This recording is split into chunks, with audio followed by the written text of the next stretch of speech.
Guguritan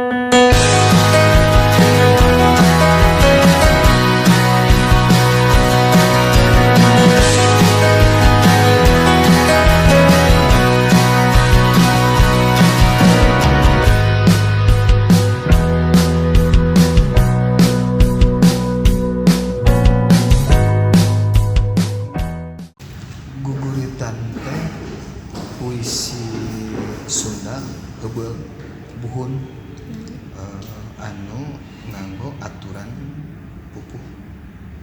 Janten guguritan teh puisi pangaruh ti Mataram, da pupuhna ti Mataram. Sanes asli Sunda, sanes asli urang. Janten guguritan teh nyaeta puisi Sunda heubeul anu ditulis nganggo aturan pupuh.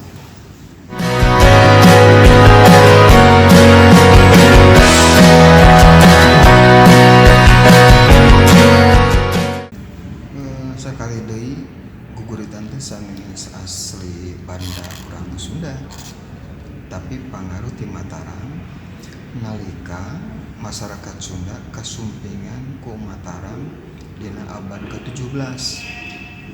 Dina abad ke-17 kirang langkung paruh ngawitan. Paruh pertama abad 17 Mataram sumping ka Sunda, dan pengaruh-pengaruh Mataram itu mungkin bisa dirasakan mungkin pada abad ke-18. Jadi pada abad ke-18 diduga masyarakat Sunda mengenal puisi yang dituliskan menggunakan pupuh. Malih satacan guguritan teh orang Sunda langkung mengenal wawacan heula.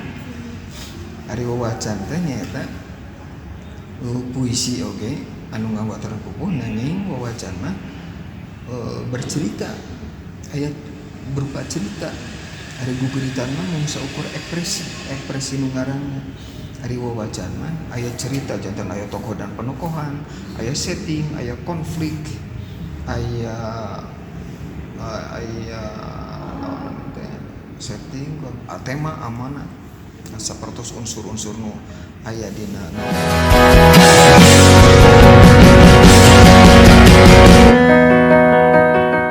biasana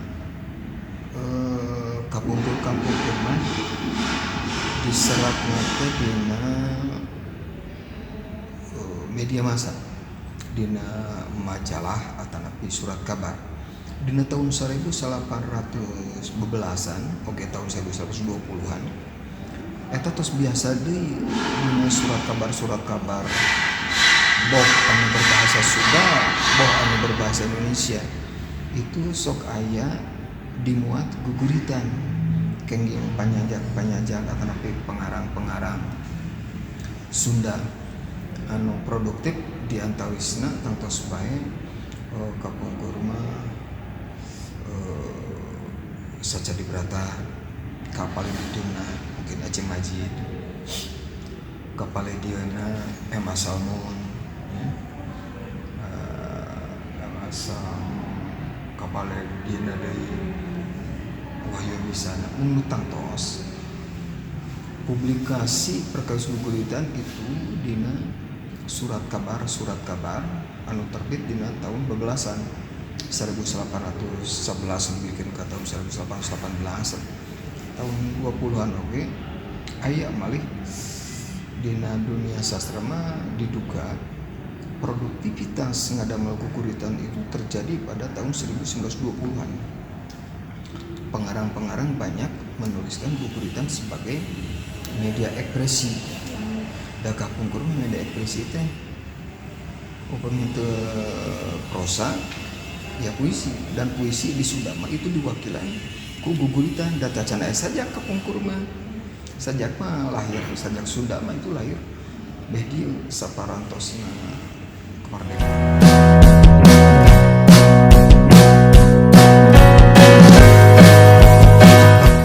Diantaranya sifat tahunan, diartikan sifat tahunan. Nusa katerang Bapak singkuring katus ninggal dina surat kabar sifat tahunan anu terbit tahun 20-an tahun 30-an. Ti Itu di halaman pertama, maka di halaman pertama itu parantos aya guguritan usina naon usina biasa ungkapan pergerakan untuk pergerakan kebangsaan, bahwa setiap suku bangsa itu harus bersatu. Itu aya dokumentasinya di perpusnas bahwa kantos kenging fotokopianana bahwa di tahun sakituan guguritan itu menjadi ekspresi untuk menggelorakan semangat perjuangan di media masa itu. Salah satunya sifat tahunan. Nah, ini ada seueur surat kabar pada waktu itu.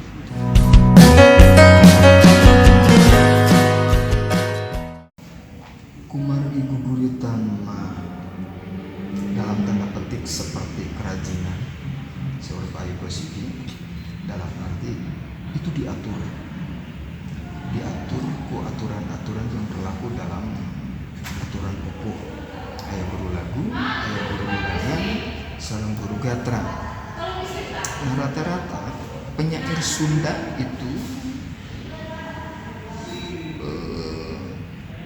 merasa tidak bebas dalam berpuisi ketika harus menuliskan guguritan.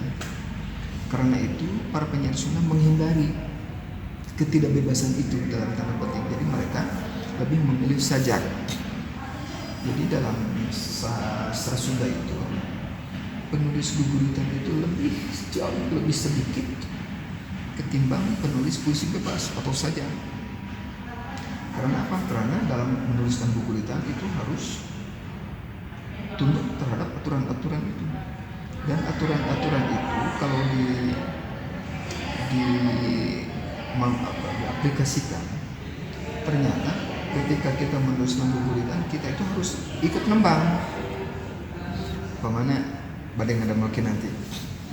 Dan ya, menulis itu harus seperti itu. Ngarana supados si guguritan teh pemenggalanana padotanana enjabengna teh pas bakal raos yang ditembangkeun. Tidak banyak penyair Sunda yang mengerti dan mampu menuliskan guguritan secara bagus. Tidak banyak. Karena itu, apalagi orang-orang muda, kaum muda. Karena itu menulis guguritan oleh kalangan sastrawan Sunda seperti dihindari. Karena mereka gerah dengan aturan-aturan yang diberlakukan dalam guguritan. Apa yang terjadi? Dalam 5 tahun terakhir, penulis guguritan mungkin bisa dihitung dengan jari. Berbeda dengan penyair-penyair yang menulis sajak yang begitu banyak dan begitu produktif. Jadi guguritan itu harus ditulis dengan kecerdasan yang juga harus tukuh dan tunduk terhadap aturan. Itu yang sulit dan itu yang membebani dalam tanda kutip bagi penyair. Karena dengan menulis guguritan, kebebasan berekspresi nanti merasa tidak bebas karena ditakar oleh aturan tadi. Baris pertama kedah suku katana kedah sakitu, baris kedua suku katana kedah sakitu, terus bunyi di akhir barisnya kedah u, kedah a, kedah i. Rudet pisan. Tinimbang rudet memiliki orang mengekspresikan secara bebas, maka diakomodasi dengan penulisan saja. Jadi pamit tadi Siti naroskeun kumaha ayeuna guguritan dikasediheun anu nyeratna tos kira hiji dua. Untung di UPI di tempat kuliah apa aya mata kuliah puisi. Dan kalau sang bapak nu ngajarkeun guguritan masih kene aya mahasiswa nu sakapeung ku bapak dipaksa nulis guguritan. Pengintos nulis sok kabapakeun ku bapak ke dimuat di mana kalasan bapak oge ngabantosan mah. Jadi gampil baru datang mahasiswa teh Pak aya abdi tos ngadaung guguritan sok kadieun. Mun saya dimuat. Kanggo mahasiswa mah atong karyana dimuat. Ai bapak mah punya misi si penulisan guguritan perselamatan.